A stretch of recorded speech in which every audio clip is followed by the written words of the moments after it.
I'd like to tell you about the strangest secret in the world.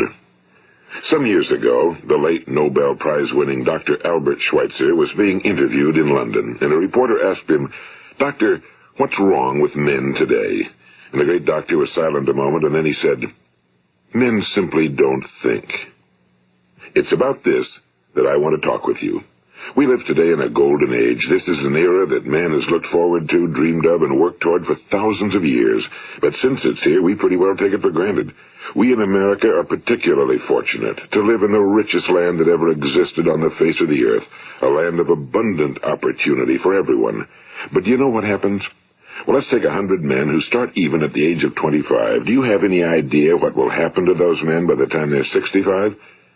These 100 men who all start even at the age of 25 believe they're going to be successful. If you asked any one of these men if he wanted to be a success, he'd tell you he did. And you'd notice that he was eager toward life, that there was a certain sparkle to his eye, an erectness to his carriage, and life seemed like a pretty interesting adventure to him.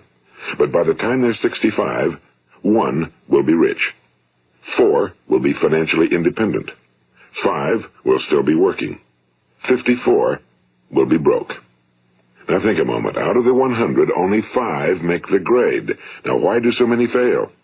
What has happened to the sparkle that was there when they were 25? What's become of the dreams, the hopes, the plans? And why is there such a large disparity between what these men intended to do and what they actually accomplished? When we say about 5% achieve success, we have to define success. And here's the best definition I've ever been able to find. Success is the progressive realization of a worthy ideal. If a man is working toward a predetermined goal and knows where he's going, that man is a success. If he's not doing that, he's a failure. Success is the progressive realization of a worthy ideal. Rollo May, the distinguished psychiatrist, wrote a wonderful book called Man's Search for Himself. And in this book he says, the opposite of courage in our society is not cowardice.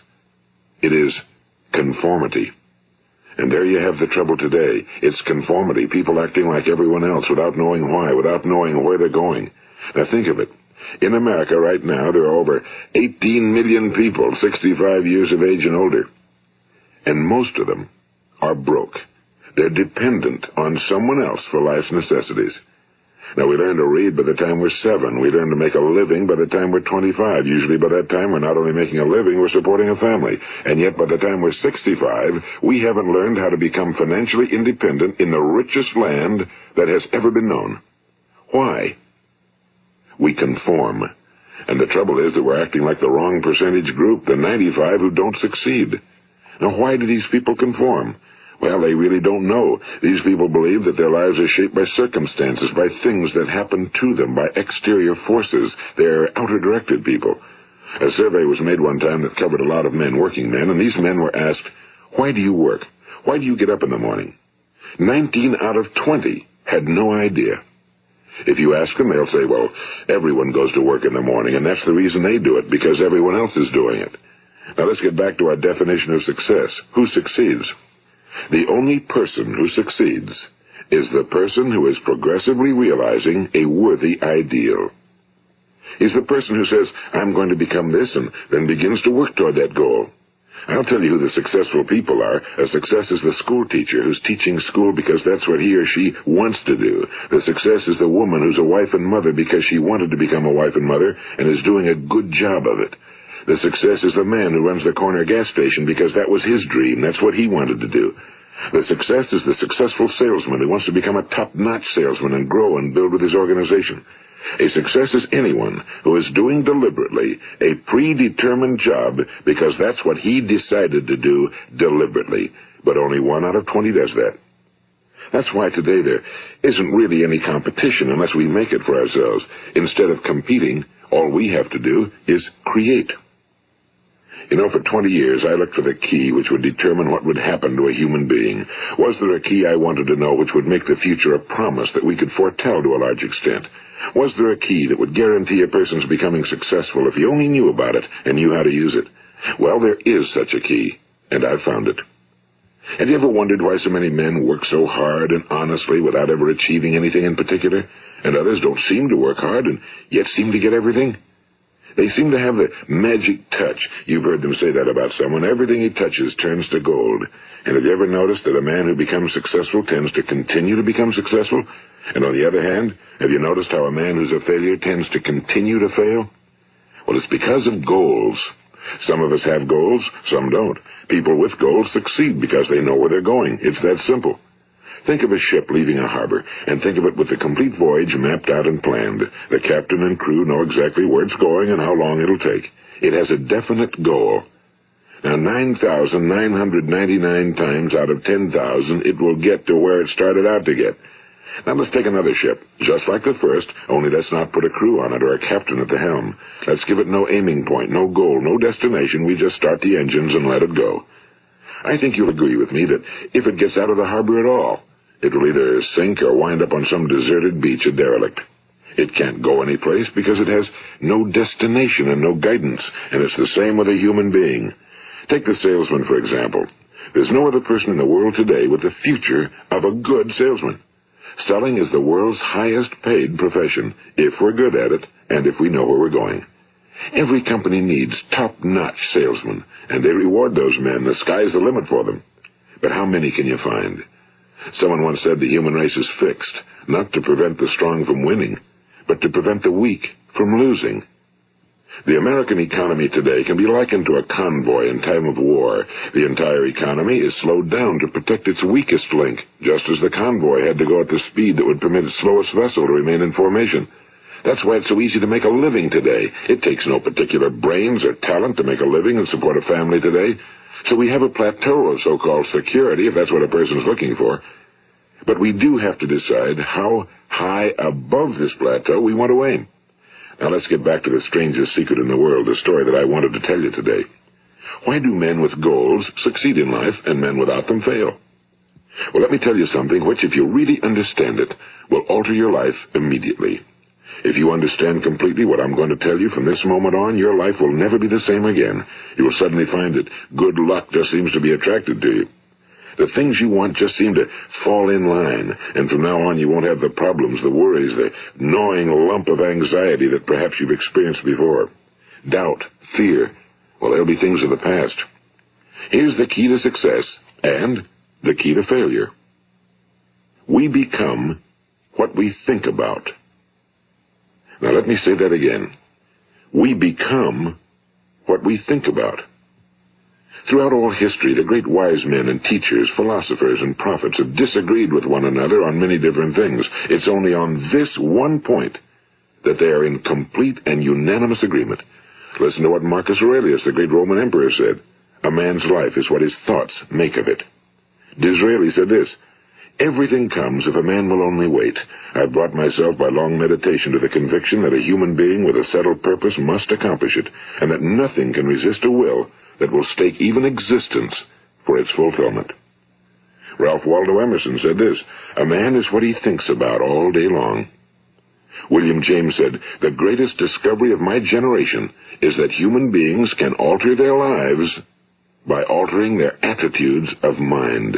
And he also said, we need only in cold blood act as if the thing in question were real, and it will become infallibly real by growing into such a connection with our life that it will become real.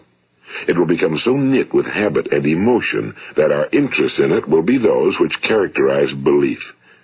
And he also said, if you only care enough for a result, you will almost certainly attain it. If you wish to be rich, you will be rich. If you wish to be learned, you will be learned. If you wish to be good, you will be good. Only you must then really wish these things and wish them exclusively, and not wish at the same time 100 other incompatible things just as strongly. In the Bible, you read in Mark 9:23, if thou canst believe, all things are possible to him that believeth. My old friend Dr. Norman Vincent Peale put it this way, this is one of the greatest laws in the universe. Fervently do I wish I had discovered it as a very young man. It dawned upon me much later in life, and I found it to be one of the greatest, if not my greatest discovery outside of my relationship to God.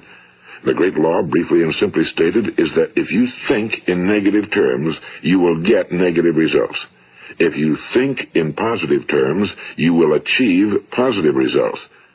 That is the simple fact, he went on to say, which is at the basis of an astonishing law of prosperity and success. In 3 words, believe and succeed. William Shakespeare put it this way: our doubts are traitors and make us lose the good we oft might win by fearing to attempt. George Bernard Shaw said, people are always blaming their circumstances for what they are. I don't believe in circumstances.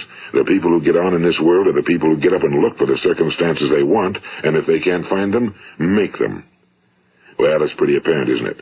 And every person who discovered this for a while believed that he was the first one to work it out. We become what we think about. Now, it stands to reason that a person who's thinking about a concrete and worthwhile goal is going to reach it, because that's what he's thinking about, and we become what we think about. Conversely, the man who has no goal, who doesn't know where he's going, and whose thoughts must therefore be thoughts of confusion and anxiety and fear and worry, becomes what he thinks about. His life becomes one of frustration and fear and anxiety and worry. And if he thinks about nothing, he becomes nothing. Now, how does it work? Why do we become what we think about? Well, I'll tell you how it works as far as we know. Now, to do this, I want to tell you about a situation that parallels the human mind. Suppose a farmer has some land, and it's good fertile land. Now, the land gives the farmer a choice. He may plant in that land whatever he chooses. The land doesn't care. It's up to the farmer to make the decision. Now, remember, we're comparing the human mind with the land because the mind, like the land, doesn't care what you plant in it. It will return what you plant, but it doesn't care what you plant. Now let's say that the farmer has 2 seeds in his hand. One is a seed of corn, the other is nightshade, a deadly poison. He digs 2 little holes in the earth and he plants both seeds, one corn, the other nightshade. He covers up the holes, waters, and takes care of the land, and what will happen? Invariably the land will return what's planted. As it's written in the Bible, as ye sow, so shall ye reap. Now remember, the land doesn't care. It'll return poison in just as wonderful abundance as it will corn. So up come the 2 plants, one corn, one poison. Now, the human mind is far more fertile, far more incredible and mysterious than the land, but it works the same way. It doesn't care what we plant. Success, failure. A concrete, worthwhile goal, or confusion. Misunderstanding, fear, anxiety, and so on. But what we plant, it must return to us. You see, the human mind is the last great unexplored continent on Earth. It contains riches beyond our wildest dreams. It will return anything we want to plant. Now, you might say, well, if that's true, why don't people use their minds more? Well, I think they figured out an answer to that one, too. Our mind comes as standard equipment at birth. It's free, and things that are given to us for nothing we place little value on. Things that we pay money for, we value. The paradox is that exactly the reverse is true. Everything that's really worthwhile in life came to us free. Our minds, our souls, our bodies, our hopes, our dreams, our ambitions, our intelligence, our love of family and children and friends and country, all these priceless possessions are free. But the things that cost us money are actually very cheap and can be replaced at any time. A good man can be completely wiped out and make another fortune. He can do that several times. Even if our home burns down, we can rebuild it. But the things we got for nothing, we can never replace. The human mind isn't used because we take it for granted. Familiarity breeds contempt. It can do any kind of job we assign to it, but generally speaking, we use it for little jobs instead of big, important ones. Universities have proved that most of us are operating on about 10% or less of our abilities. So decide now, what is it you want? Plant your goal in your mind. It's the most important decision you'll ever make in your entire life. What is it you want? Do you want to be an outstanding salesman? A better worker at your particular job? Do you want to go places in your company? In your community? Do you want to get rich? All you've got to do is plant that seed in your mind, care for it, work steadily toward your goal, and it will become a reality. It not only will, there's no way that it cannot. You see, that's a law, like the laws of Sir Isaac Newton, the laws of gravity. If you get on top of a building and jump off, you'll always go down. You'll never go up, and it's the same with all the other laws of nature. They always work. They're inflexible. Think about your goal in a relaxed, positive way. Picture yourself in your mind's eye as having already achieved this goal. See yourself doing the things you will be doing when you've reached your goal. Ours has been called the phenobarbital age, the age of ulcers and nervous breakdowns and tranquilizers. At a time when medical research has raised us to a new plateau of good health and longevity, far too many of us worry ourselves into an early grave trying to cope with things in our own little personal ways without learning a few great laws that will take care of everything for us. These things we bring on ourselves through our habitual way of thinking. Every one of us is the sum total of his own thoughts. He is where he is because that's exactly where he really wants to be, whether he'll admit that or not. Each of us must live off the fruit of his thoughts in the future, because what you think today and tomorrow, next month and next year, will mold your life and determine your future. You're guided by your mind.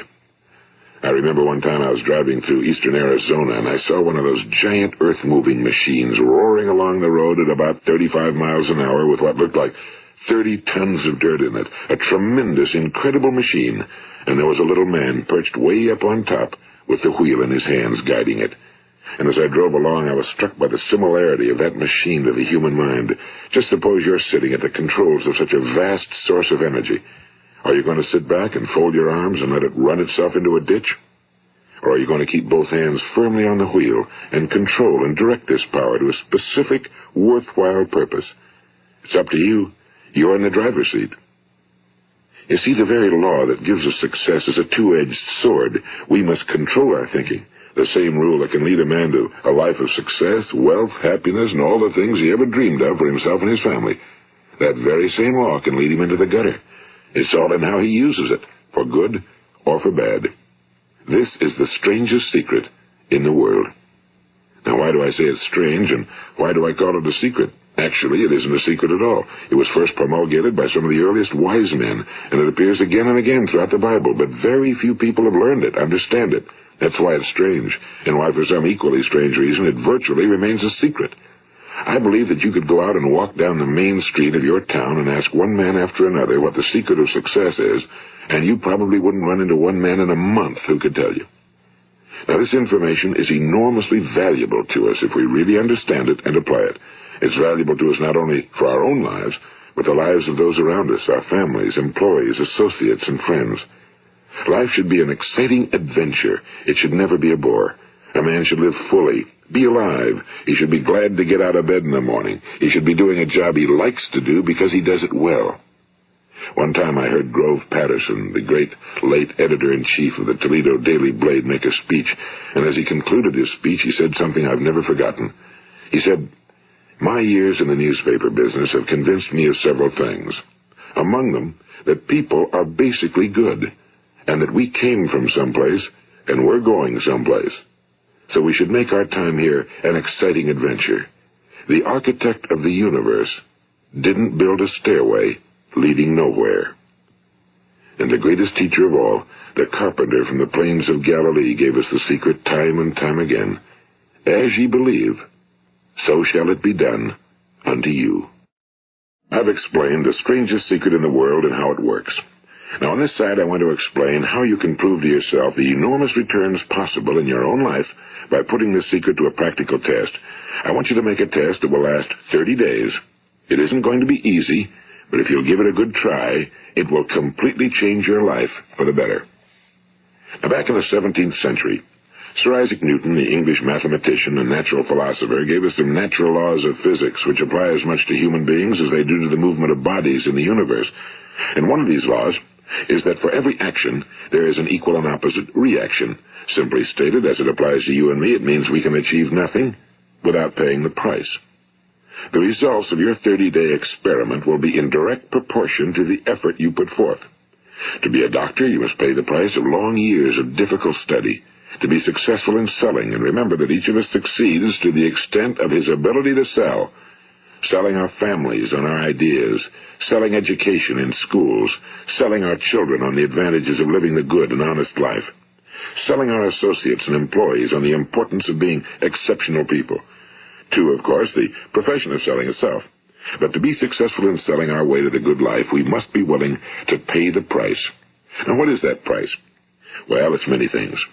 First, it's understanding emotionally, as well as intellectually, that we literally become what we think about, that we must control our thoughts if we're to control our lives. It's understanding fully that as ye sow, so shall ye reap. Second, it's cutting away all fetters from the mind and permitting it to soar as it was divinely designed to do. It's the realization that your limitations are self-imposed and that the opportunities for you today are enormous beyond belief. It's rising above narrow-minded pettiness and prejudice.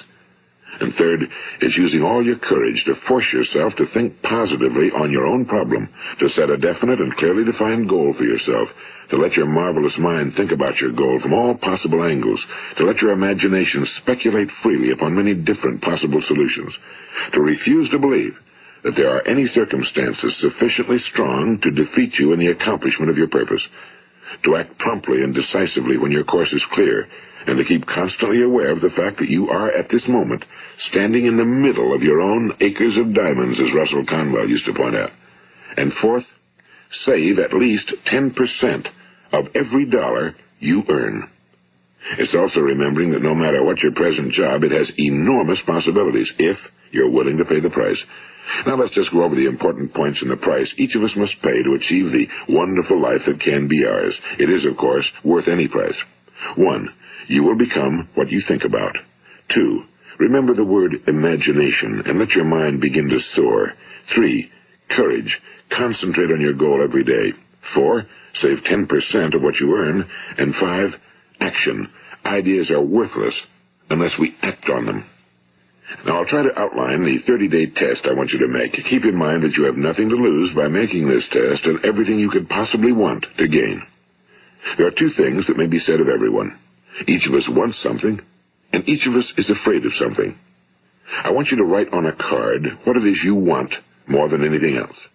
It may be more money. Perhaps you'd like to double your income or make a specific amount of money. It may be a beautiful home. It may be success at your job. It may be a particular position in life. It could be a more harmonious family. Each of us wants something. Now write down on your card specifically what it is you want. Make sure it's a single goal and clearly defined. You needn't show it to anyone, but carry it with you so that you can look at it several times a day. Think about it in a cheerful, relaxed, positive way each morning when you get up, and immediately you have something to work for, something to get out of bed for, something to live for. Look at it every chance you get during the day and just before going to bed at night. And as you look at it, remember that you must become what you think about, and since you're thinking about your goal, you realize that soon it will be yours. In fact, it's yours really the moment you write it down and begin to think about it. Look at the abundance all around you as you go about your daily business. You have as much right to this abundance as any other living creature. It's yours for the asking. Now we come to the difficult part. Difficult because it means the formation of what is probably a brand new habit, and new habits are not easily formed. Once formed, however, it will follow you for the rest of your life. Stop thinking about what it is you fear. Each time a fearful or negative thought comes into your consciousness, replace it with a mental picture of your positive and worthwhile goal. And there'll come times when you'll feel like giving up. It's easier for a human being to think negatively than positively. That's why only 5% are successful. You must begin now to place yourself in that group. For 30 days, you must take control of your mind. It will think about only what you permit it to think about. Each day for this 30-day test, do more than you have to do. In addition to maintaining a cheerful, positive outlook, give of yourself more than you've ever done before. Do this knowing that your returns in life must be in direct proportion to what you give. The moment you decide on a goal to work toward, you're immediately a successful person. You are then in that rare and successful category of people who know where they're going. Out of every 100 people, you belong to the top 5. Don't concern yourself too much with how you're going to achieve your goal. Leave that completely to a power greater than yourself. All you have to do is know where you're going. The answers will come to you of their own accord and at the right time. Remember these words from the Sermon on the Mount, and remember them well. Keep them constantly before you this month of your test. Ask, and it shall be given you. Seek, and ye shall find. Knock, and it shall be opened unto you. For every one that asketh receiveth, and he that seeketh findeth, and to him that knocketh it shall be opened. It's as marvelous and as simple as that. In fact, it's so simple that in our seemingly complicated world, it's difficult for an adult to understand that all he needs is a purpose and faith. For 30 days, do your very best. If you're a salesman, go at it as you've never done before, not in a hectic fashion, but with the calm, cheerful assurance that time well spent will give you the abundance in return you deserve and want. If you're a homemaker, devote your 30-day test to completely giving of yourself without thinking about receiving anything in return, and you'll be amazed at the difference it makes in your life. No matter what your job, do it as you've never done it before for 30 days. And if you've kept your goal before you every day, you'll wonder and marvel at this new life you've found. Dorothea Brand, the outstanding editor and writer, discovered it for herself and tells about it in her fine book, Wake Up and Live. Her entire philosophy is reduced to the words, act as though it were impossible to fail. She made her own test with sincerity and faith, and her entire life was changed to one of overwhelming success. Now, you make your test for 30 full days. Don't start your test until you've made up your mind to stick with it. You see, by being persistent, you're demonstrating faith.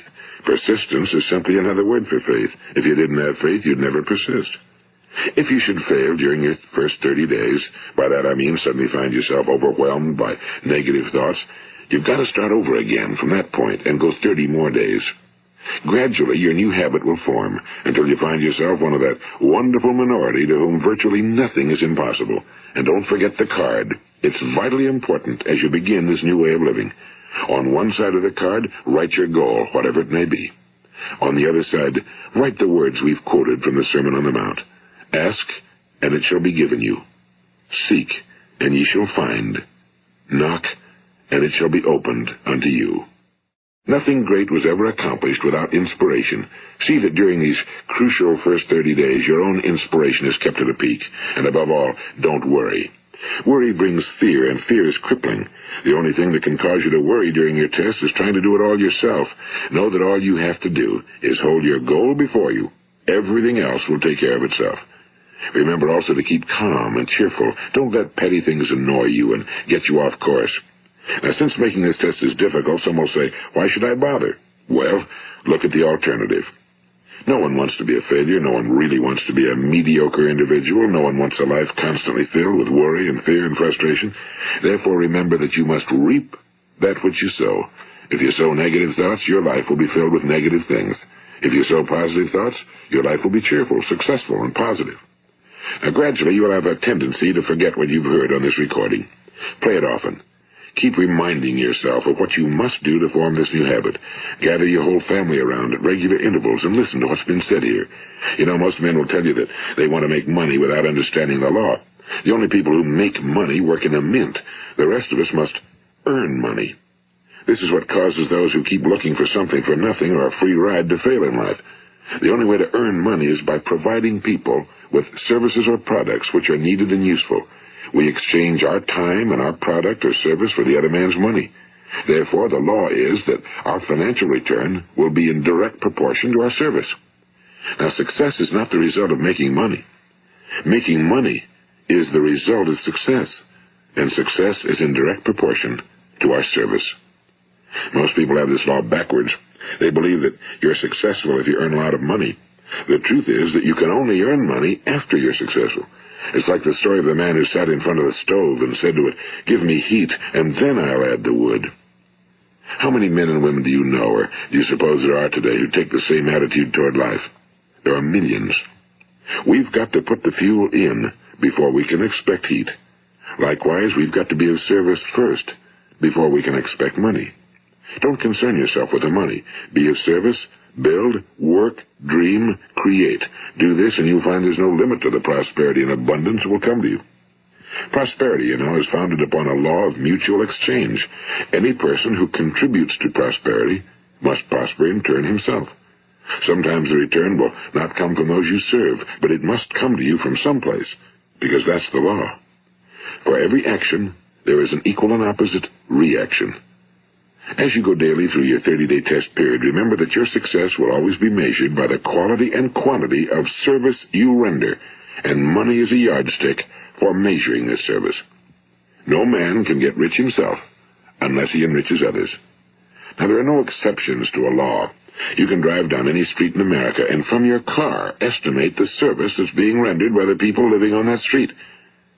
Had you ever thought of this yardstick before? It's interesting. Some, like ministers and priests and other devoted people, measure their returns in the realm of the spiritual, but again, their returns are equal to their service. Once this law is fully understood, any thinking person can tell his own fortune. If he wants more, he must be of more service to those from whom he receives his return. If he wants less, he has only to reduce his service. This is the price you must pay for what you want. If you believe you can enrich yourself by deluding others, you can end only by deluding yourself. It may take some time, but just as surely as you breathe, you'll get back what you put out.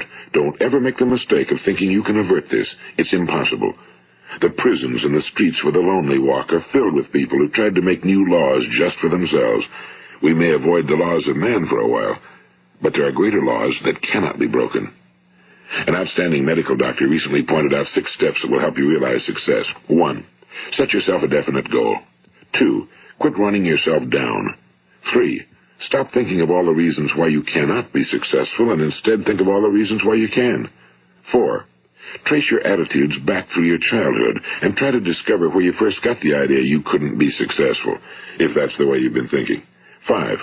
Change the image you have of yourself by writing out a description of the person you would like to be. And 6. Act the part of the successful person you have decided to become. The doctor who wrote those words is a noted West Coast psychiatrist, Dr. David Harold Fink. Do what the experts since the dawn of recorded history have told you you must do. Pay the price by becoming the person you want to become. It's not nearly as difficult as living unsuccessfully. Make your 30-day test, then repeat it again, and each time it will become more a part of you until you'll wonder how you could ever have lived any other way. Live this new way, and the floodgates of abundance will open and pour over you more riches than you may have dreamed existed. Money? Yes, lots of it. But what's more important, you'll have peace. You'll be in that wonderful minority who lead calm, cheerful, successful lives. Start today. You have nothing to lose, but you have a whole life to win. This is Earl Nightingale, and thank you.